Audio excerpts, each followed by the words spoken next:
Welcome, everyone. Welcome, Linda. Thank you. We're here to celebrate Linda Schleifer, her 25 years of service to the University of Pennsylvania.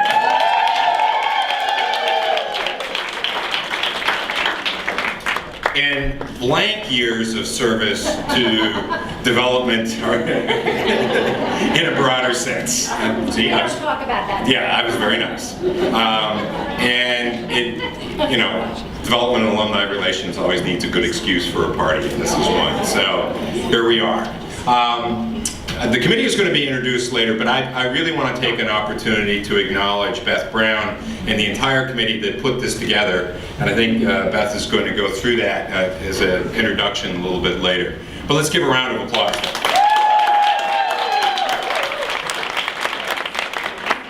So I thought I'd try to put 25 years in perspective. So, loving Google, I went back to 1990 and I said, So did I. what was going on? I speak before you, so I can do it. So George Bush was president, Dan Quayle was the vice president. That wonderful, a mind is a terrible thing to waste. Iraq invaded Kuwait. The Dow Jones hit 3,000, a new record.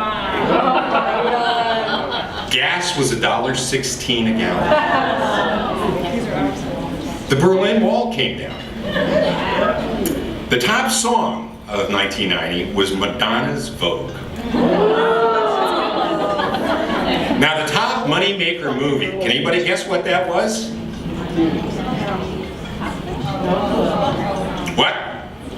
I heard it. Home Alone. $248 million.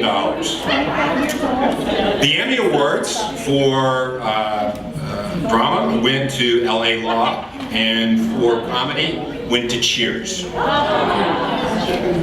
There were 3 brand new automobile lines introduced in 1990. The Infiniti, the Lexus, and the Saturn. How'd that work out?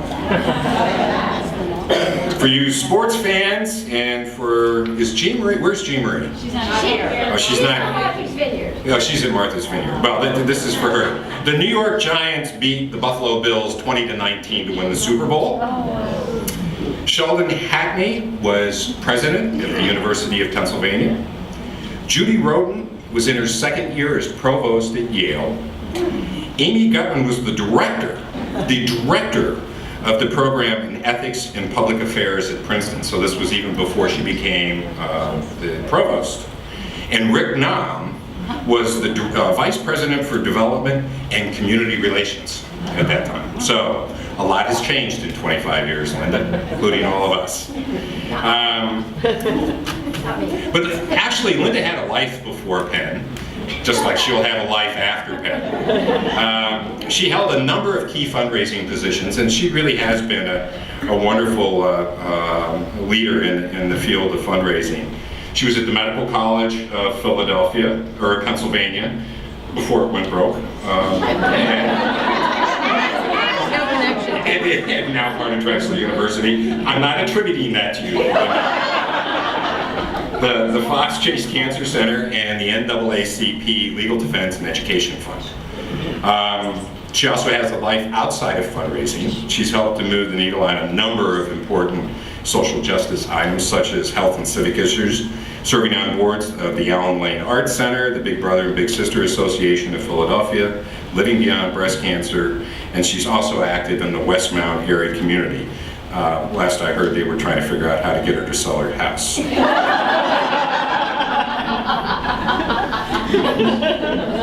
That's true. So, she embodies, really, I think. I'll save my kind remarks for later. Embodies how to build a really fulfilling and varied career at Penn. I mean, she really has, and she's held a number of things, working in medicine, working in arts and sciences, and then progressively in this role. But the one thing that's evident from here is she's really had a chance to build beautiful friendships. And so I know that there are a number of people who want to make some comments, but let me begin with a letter that I would like to read. So, dear Linda, many, many congratulations on your retirement. Throughout your career, you've been an innovative leader, weaving strong relationships across the university and helping to create a real sense of family. From building and managing an exceptional team of professionals to your pivotal role in guiding schools and centers during the Making History campaign, as well as countless other accomplishments, you truly are part of the Penn fabric. As a wonderful colleague and friend to so many, you leave big shoes to fill. What an impressive legacy. I wish you all the best of luck in your next exciting chapter of your life. Penn and all of DAR will miss you, but everyone will remember the remarkable impact you've had on this institution. Enjoy. Warmly, Amy Guthrie.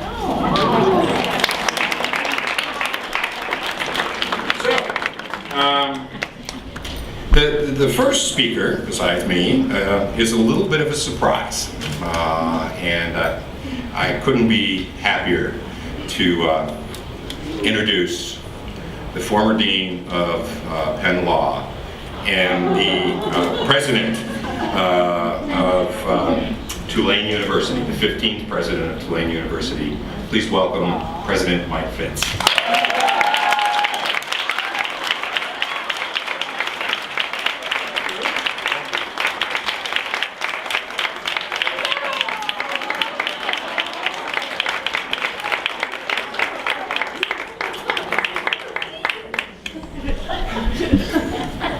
So I know it must be a DAR party because it's loud and there's a lot of alcohol. But I want to congratulate all of you on your incredible success. John was telling me about it.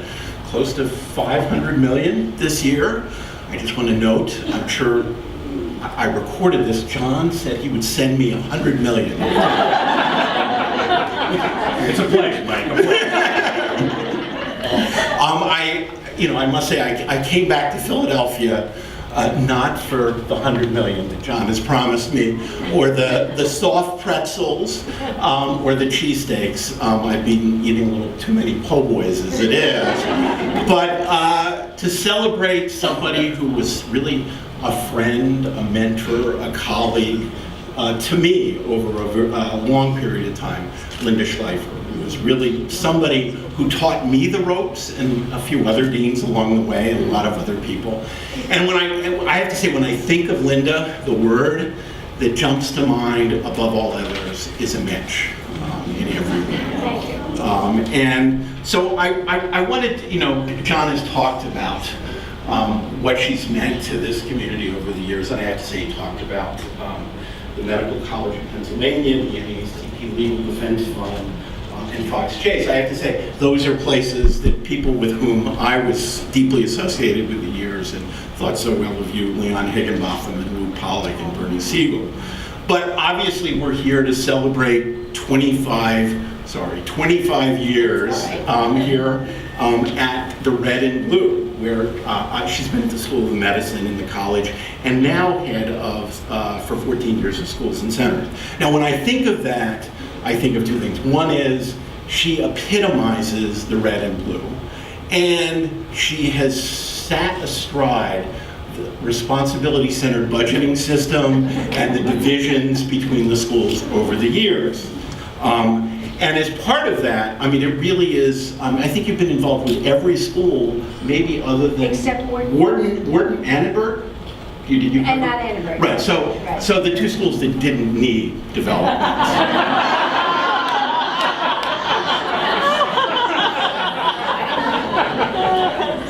She's been working with every other part of the university, and that's involved the creative tensions between schools, and that involves managing deans, right? Now, we deans, or formerly we dean, thought of ourselves always as warm, fuzzy, sweet people.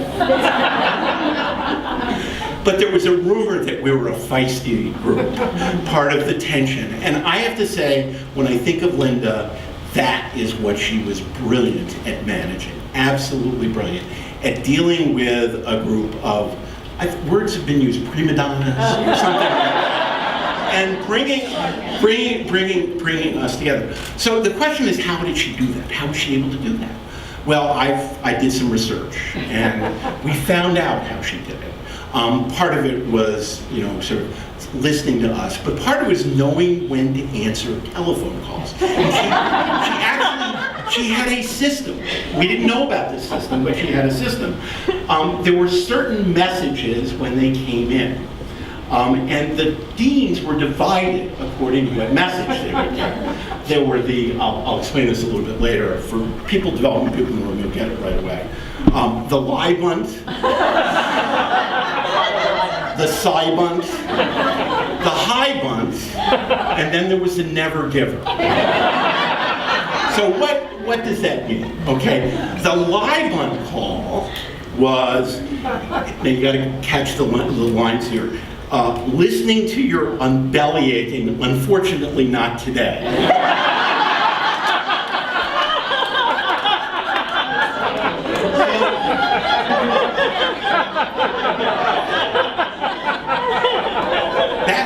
That was the call that got returned the next day.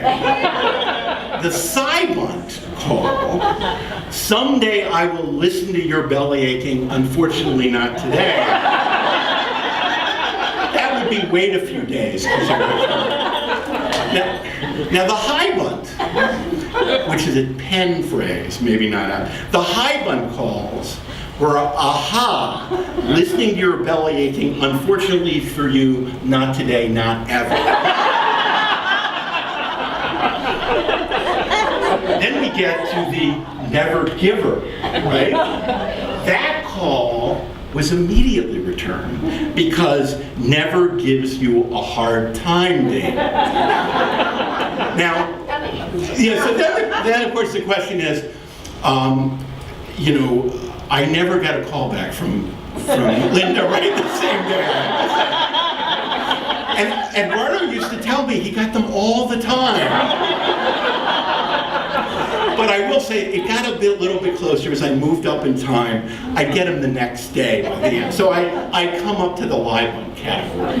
But I have to say, I say that all in jest, but the fact of the matter is, Linda is brilliant at knowing how to be gentle touch, thoughtful touch, working not only with development people, but alumni, with deans, and knowing when to hold them and when to fold them. She never acted superior. She was always self-effacing. She taught me, and I know so many other deans who knew nothing about development when we started this process, and we were all in her debt. I have one other debt I should mention about to Linda is, as you may have noticed, I went over to the dark side and joined Central Administration. Sorry, John.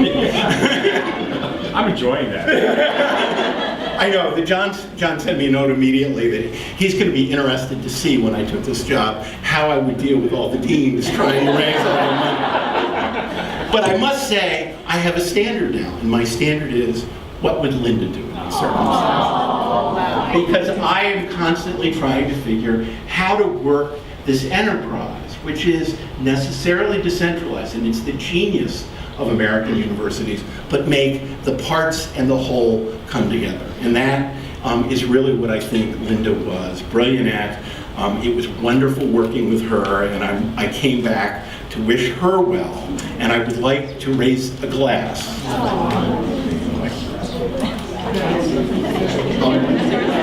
A glass to somebody who was a good friend and colleague to me, as well as I think to everyone else, and ultimately a wonderful Mitch.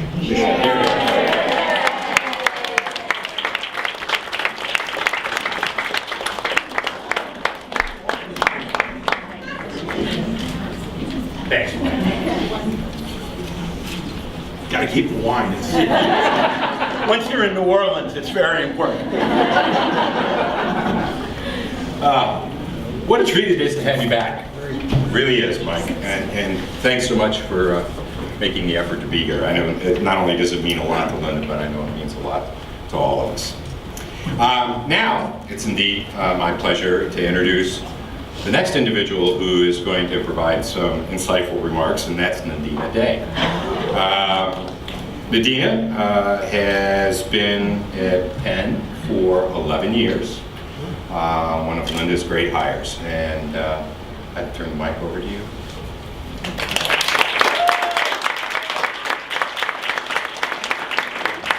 Thanks, John.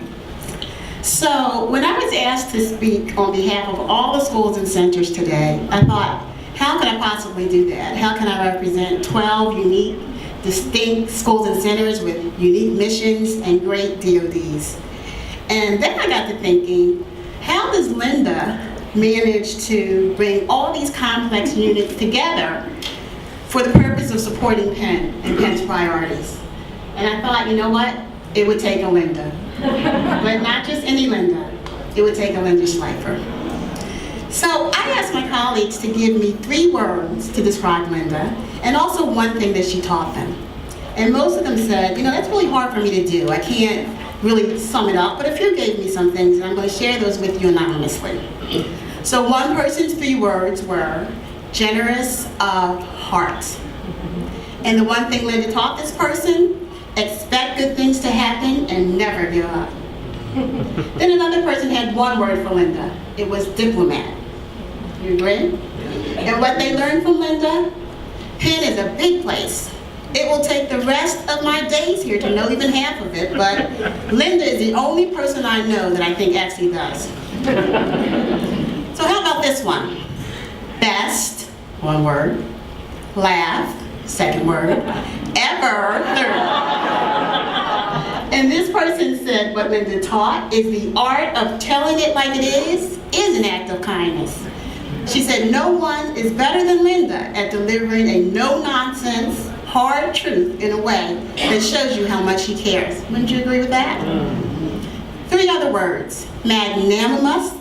I think I messed that up. Magnanimous. Was that better? Gregarious and resourceful. And one thing she taught this person, I like this one, to believe in your own judgment, whether with donors or dealing with a political situation on campus, and be accommodating, but not a pushover. Good advice. How about these? Nuanced, cultured, loves to laugh. And the lesson this person said she learned is to bring chocolate to every meeting that she had with me. Yeah. So last but not least, I'm going to share my 3 words. The first word for me is fierce, in the best sense of the word, because it takes a fierce person to be able to manage 12 schools and centers, 12 deans, and do it with such grace and style. So fierce is my first word.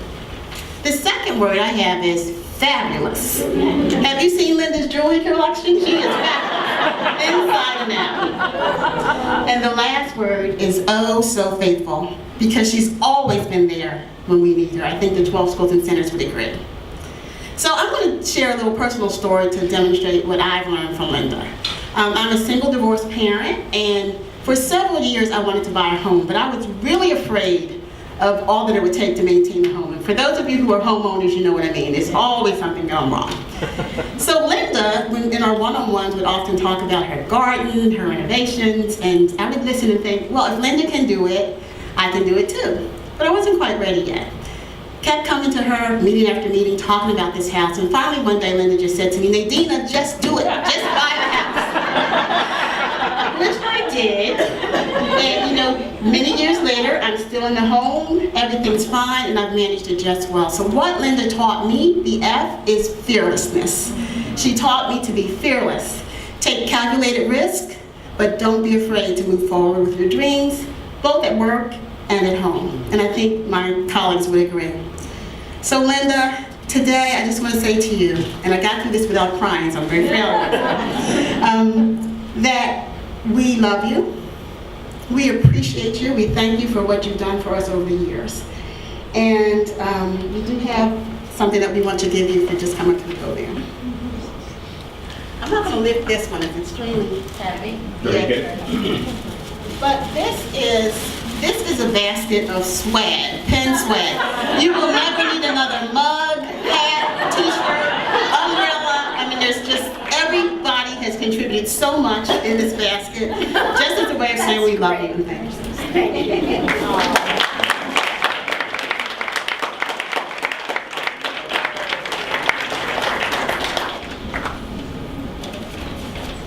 Thank you, Nadina. Okay, so, my turn.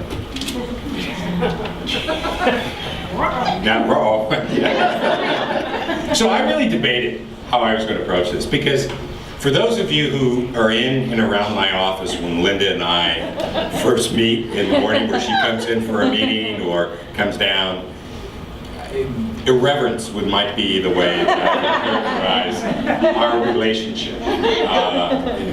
It's not quite is the idiot in, but it's insinuating.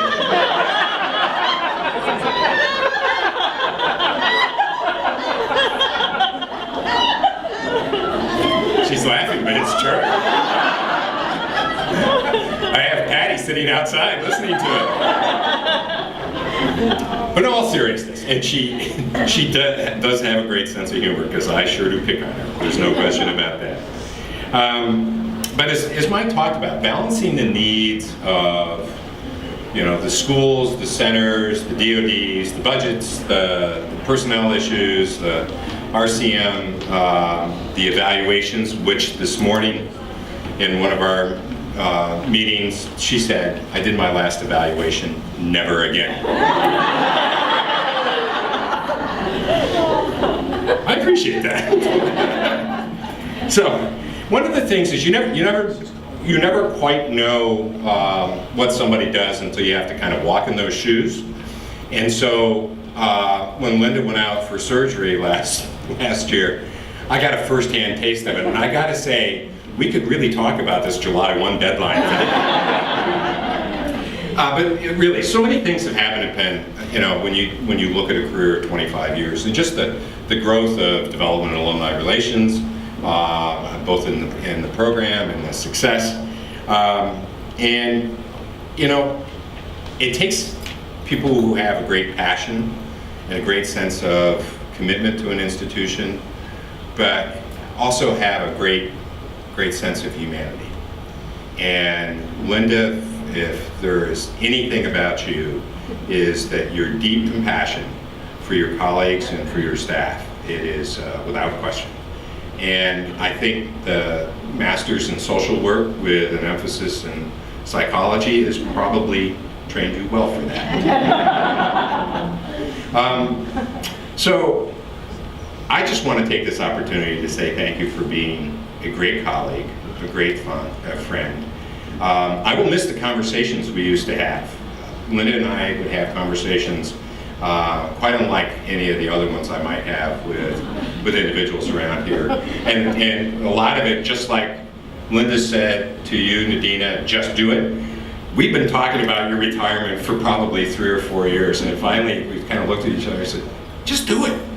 So I know it's a big transition, but I'm absolutely positive that you'll look back on this time as a wonderful period of time in your life, but also all of the things that wait you in the future.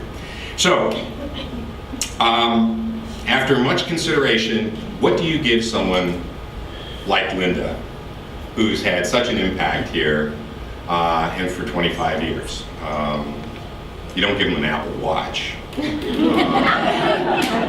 or a Fitbit with a computer. As a matter of fact, for those of you who know Linda, you stay away from anything technology. Linda, I tried to call you on your cell phone. I don't know how to answer it.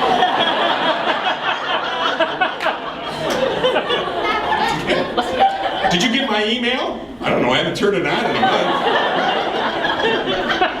So, anyway, knowing your love of gardening, the outdoors, and whatnot, your friends at Penn have dedicated a tree in your honor at the Morris Arboretum. Its formal name is Prunus taihaku. It's an ornamental cherry tree. It's in the Azalea Meadow, the Morris Arboretum. It was planted in 1983. And it will be a great place for you to take your granddaughter and go have a picnic, and you'll be able to point to a plaque that basically says, The Schleifer tree is dedicated to Linda Schleifer with deepest gratitude for your extraordinary 25 years of service to the University of Pennsylvania. With love and affection from your many friends at Penn.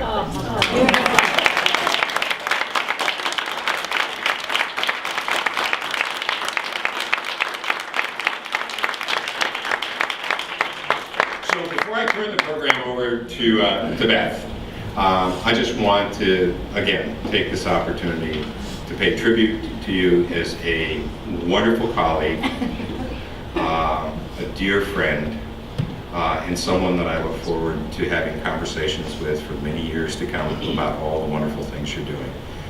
I really will miss you, and despite all of the nasty things I might say or not say, imply, I really do love you.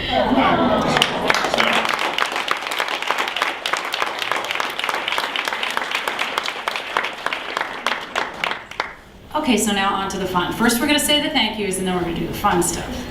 So first, I wanted to just thank everyone who was part of the committee, particularly Cindy Rossi and Salem Bryant for doing all the heavy lifting.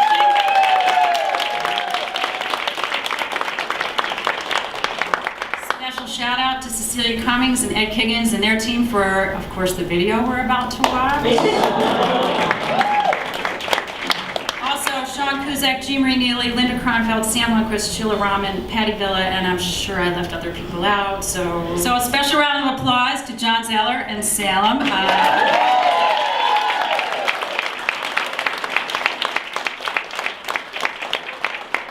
Who knew that John was an actor? Maybe he needs an actor name like Jay-Z. But in all honesty, Linda, we can't thank you enough for all that you've meant to so many people. We are simply so delighted to have shared the last 25 years with you. But before we conclude the program, there's just one more gift. Drum roll, please. Part. Please part the crowd. It isn't a small gift.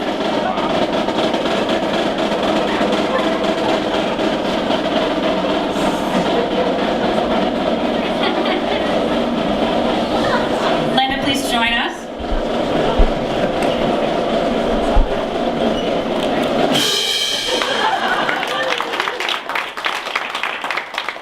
So we've been celebrating a lot of your past. Now we're going to celebrate your future.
To Google about 1990, and I have down here Sheldon, well, this isn't from Google, but from Google I have George Bush 41, this is about 1990. George Bush 41 was our president.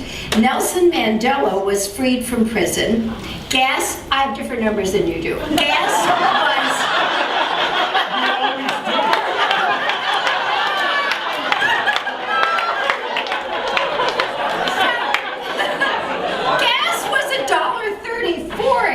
At the end of the year, I did at the end of the year. Microsoft released Windows 3, and there were no iPhones. Penn, Sheldon Hackney was president. Rick Nam was the vice president for development. Penn, we were raising a total of $177 million annually. DAR had a staff of 300, and there was no school and center program. So those are my Google things. The rest, what I've written here, I just can't read. It's too formal. You've all said a lot of the things that I would have said. So I'm just going to tell you that, in my own words, nothing I've written previously, that these last 25 years at Penn have been fabulous. I worked at a lot of places before I came here. I knew that I always wanted to come to Penn before my career ended, and I'm just so excited that I did. I have amazing memories. I have so many stories that I wish I could tell you today, but I can't. But I am going to write a book. It's going to be called "They Don't Make This Stuff Up," and it's going to be my first thing in retirement. So when that happens, you can all read the book, and then you can know what I really wanted to say today. But some of the things that I just hold so dear is some of the amazing giants that I worked with in medicine, like Jonathan Rhodes and Luigi Mastriani and Clayton Kyle and John Glick, just to name a few. This is something else I'll remember. My office in the Penn Tower, which is about to be demolished. Desperately trying to get prospect visits with alums living in Philadelphia. Not securing, I didn't know you were going to be here, Mike, but this is not securing $1 million gift for Mike Fitz. Because that's a thing that we had, Linda, Central doesn't ever do anything for us. I said, Mike, I promise you before I retire, I'm raising you, I'm going to get you $1 million gift. Well, I haven't done it. But you know what? What can I tell you? So you can't retire. I can't. And working with a magnificent group of people, all of you in this room, and just the best development directors ever. Along with extraordinary deans and center directors. I mean, it really has been just an honor to have this position and to represent the schools and centers as I did. And of course, the other thing that was so spectacular was, our Making History campaign. I mean, who would have thought that we would, well, we thought we would raise $3.5 billion, of course, but who would have thought we would have raised $4.3?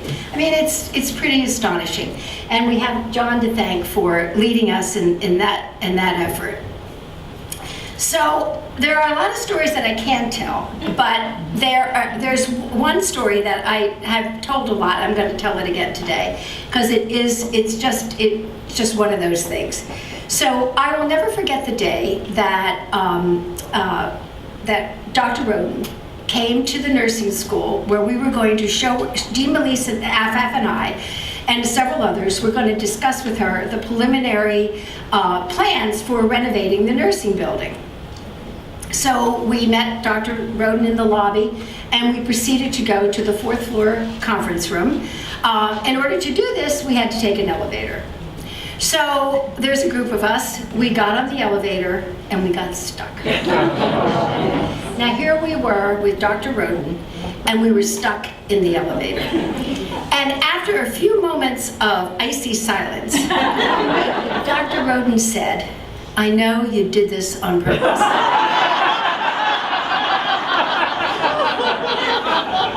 And we said, "No, we really didn't." But needless to say, any renovations that we wanted to do for the nursing school, she approved immediately. And as they say, the rest is history. I will also never forget that when I came into the School and Center program, we had 9 newly hired development directors and 3 vacancies to fill. And I went, oh my goodness. But with Sheila's able assistance, and we took a crash course in managing transitions, and we managed to pull everything together and develop a very strong program. And I'm happy to say that a lot of those development directors are here today. So I feel really good about that. I think that I'm most proud of how this School and Center program has grown And the initiatives that we've started, some are still flourishing, some bombed, and they didn't survive, but that's okay. We had a lot of fun trying it out. And it is just so impossible to thank everyone. But I must absolutely applaud, without a doubt, the best group of development officers ever. Carol, Maren and Liz, Nadina, Alexis, Wiley, I can see some of you, Rick, Beth, George, Scarlett, Amanda, Kristen, Tina, Sam, and Mira. And I also couldn't have done it without the able assistance of Claire Scarborough, who I think might be here today, I'm not sure, Pat, Liz, Anne Marie, Desiree, and Megan. And of course, Salem. Thank goodness for Salem. She's always 10 days ahead of me, which is a good thing. And I don't know what I'm going to do when speaking of computers, I'm better than John makes me out. But I still also need help. So I will probably be on the phone with Salem daily. And thank you to Sheila, my partner in crime for 14 years. So in addition to everything else that you did, you've certainly made the Penn community aware that arts and culture should not be forgotten. So we all deeply appreciate that. And to the senior management team, you're just the greatest, and it has been a great pleasure to work with you, and I really just don't know how you're going to make it without me. And to John Zeller, who is the reason that we are the best development department, bar none. I don't know who John will tease when I leave, but whoever it is, have a lot of fun with it. So everybody's asking me, well, what are your plans? What are your plans? And I'm saying, I'm just gonna kind of let retirement come to me. But when Hillary Clinton stepped down as Secretary of State,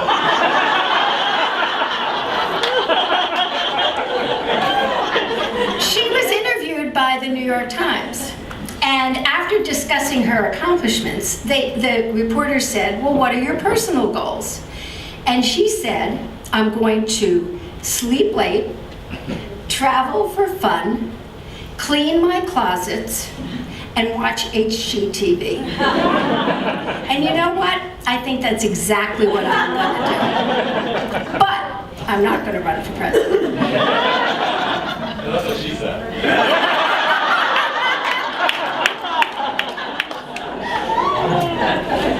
So I have to say that this is hard.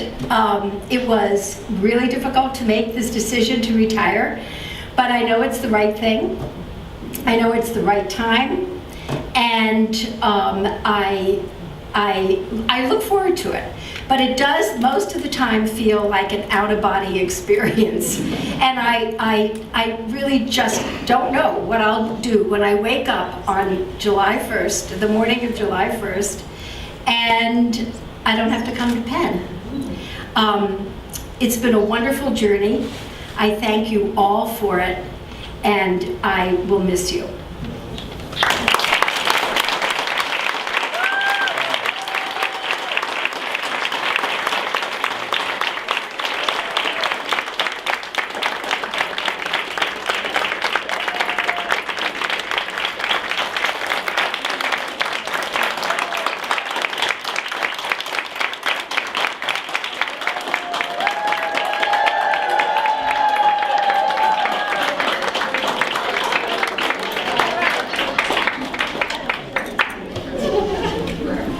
Well said, Linda. I can't let this pass. I wasn't going to say anything other than, I hope everybody comes up and wishes Linda well, which I do. But when Hillary Clinton stepped down, God knows what we're going to find in your emails.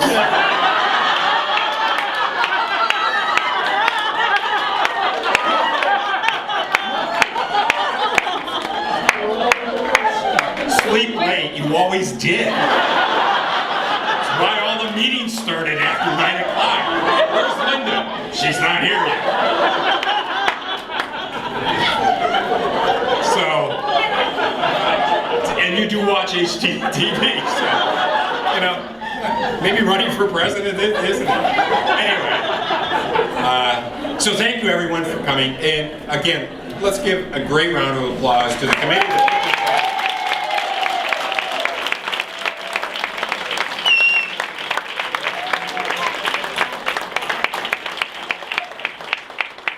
enjoy the rest of the afternoon.